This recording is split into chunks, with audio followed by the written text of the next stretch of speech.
Dhurandhar cinema success కొందరికి గిట్టడం లేదు. ముఖ్యంగా పాకిస్తాన్ యొక్క వాస్తవ స్వరూపాన్ని బట్టబయలు చేయడంతో పాటు భారత ప్రభుత్వం నిర్వహించినటువంటి కౌంటర్ టెర్రరిజమ్స్, దాని సక్సెస్ స్టోరీ, ఇవి వాళ్ళకి జీర్ణం కావడం లేదు.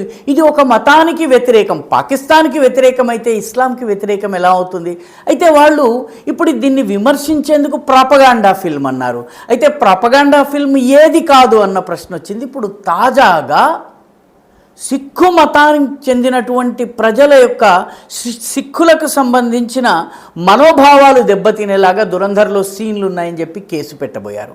కొందరు ఒక ఫేక్ ఇమేజెస్ని తయారు చేసి అందులో సిక్కు వేషంలో ఉన్నటువంటి దురంధర్ సినిమా హీరో అయినటువంటి రణబీర్ సింగ్ అతను సిగరెట్ తాగుతున్నట్టుగా చూపిస్తూ ఆ ఫోటోల్ని అతను సోషల్ మీడియాలో సర్క్యులేట్ చేశారు.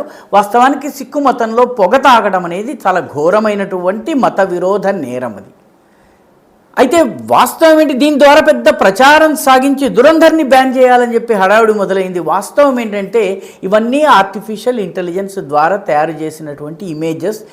చివరికి దర్శకుడు ఆదిత్య ధర్ ఈ రకమైనటువంటి ఆర్టిఫిషియల్ ఇంటెలిజెన్స్ ద్వారా ఫేక్ ఇమేజెస్ తయారు చేసే వాళ్ళ మీద కేసులు పెడతాను, ఎందుకంటే సినిమాలో సీనే లేదు, అయినప్పటికీ ఫేక్ ఇమేజెస్ సృష్టిస్తున్నారు కాబట్టి వీళ్ళ మీద కేసులు పెడతానని హెచ్చరించారు.